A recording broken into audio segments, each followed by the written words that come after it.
sam vas srao ko majstor. Kaži budalo, mora da piški. Mose, okej, se povraćaš ti? Ne, sine, pravim sklekove, vidiš. Šta je bilo, mama? Ti si bolesna? Šta si ti jeo? Čekaj da te pitam. Ovo smrti na konja.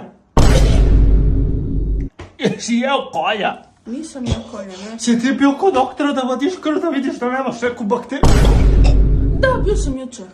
I šta ti rekao doktor? Da imam neki smrdiv kenjav bakterij. Sam dobio od roditelji.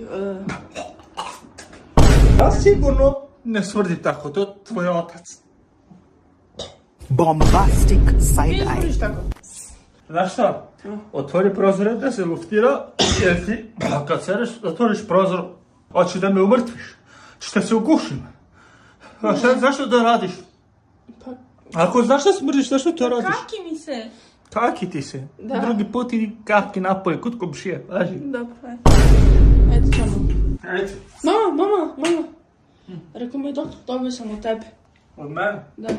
Pa znači da dobiješ od mene? Šta? Ovo od dupe majmune...